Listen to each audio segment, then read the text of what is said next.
Isabelle Lévenez est une artiste française renommée que nous avons la chance de pouvoir commencer à représenter. Là, nous présentons dans cette exposition une série complètement nouvelle et de photos et de vidéos et de dessins.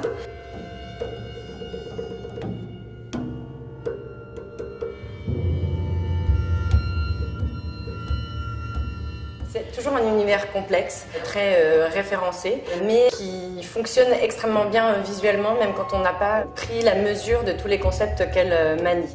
Son œuvre est tellement forte, ses dessins sont tellement incroyables, elle a des rouges, des bleus, des espèces de liquidité, de fulgurance, d'illumination, que en fait les œuvres fonctionnent visuellement, même si on n'a pas toutes ces clés de lecture. Elle part toujours de recherches et de sources littéraires.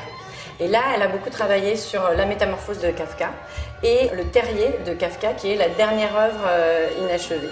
Une grande partie des dessins mêlent justement les transformations de l'homme en animal, soit en cancrelat, soit en taupe. Tous les rapports, d'une certaine façon, assez complexes de Kafka à la sexualité, ses rapports plutôt incestueux ou très complexes aussi avec sa famille.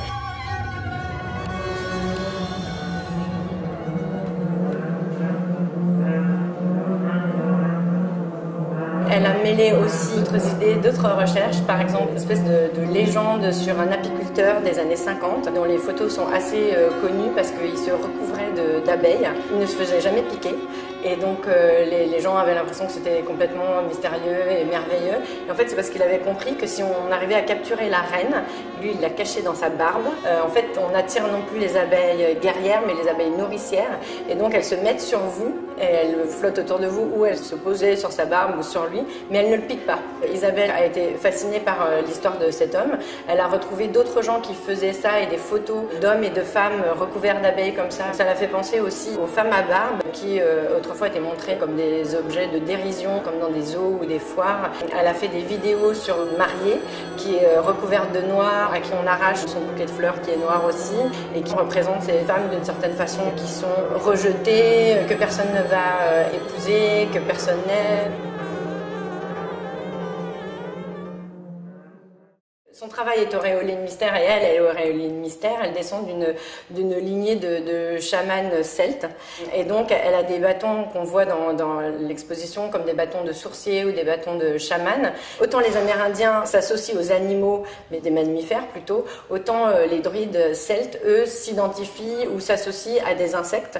Et avec toujours l'idée que jusqu'au christianisme, en fait, il y avait des druidesses, il y avait des prêtresses qui avaient tout un tas de rituels et qui étaient reconnus, qui avaient du pouvoir, et à partir du christianisme, on enlève à la femme son pouvoir magique, religieux. Donc il y a certaines vidéos qui aussi évoquent ça.